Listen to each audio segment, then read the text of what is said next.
Comment faire pour avoir 200 grammes de protéines uniquement avec des protéines végétales? Mon futur beau-frère, beau bébé, 1m90, 80 kg, il me demande: Mathéo, comment je fais pour avoir 200 grammes de protéines par jour? Très simple, en vrai, c'est même pas compliqué.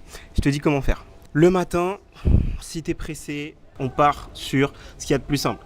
Un gros shaker de protéines végétales, bien évidemment, et quelques barres prot à emporter. Et pour les plus gourmands, moi j'aime beaucoup le salé, donc je me faisais du tofu brouillé, des tartinades, je me faisais un pain protéiné sur lequel je mettais des tartinades de lentilles, des tartinades de pois, des tartinades de tofu. Pareil, granola incroyable, facile à faire maison.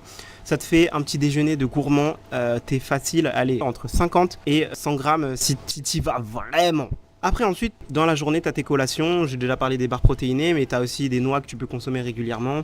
Tu peux même te faire des glaces protéinées. Le champ est vraiment immense pour les collations. Et ce qui est très important, c'est les repas.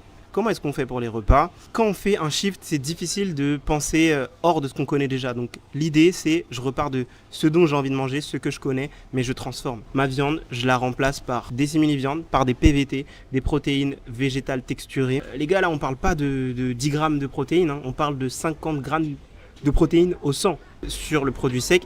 Je dis les gars, mais les filles sont incluses, bien évidemment, veuillez m'excuser. Donc, vous remplacez ce que vous savez faire, ce que vous connaissez par des simili-viandes, vous remplacez par des PVT, et il y a plein de types de PVT différents, des grandes, des petites, des moyennes, des fines, pour faire tous les plats que vous aimez déjà. Je sais que le sujet est super vaste, mais c'est juste pour vous dire, les 200 sont atteignables en fonction des quantités, et vous avez vraiment beaucoup de solutions pour mettre fin à cette absurdité. Si tu veux en savoir plus, abonne-toi. Sur ce compte, on va parler de comment avoir une alimentation végétale pour rester en santé, pour faire du sport à haut niveau comme je l'ai fait. Abonne-toi et à bientôt.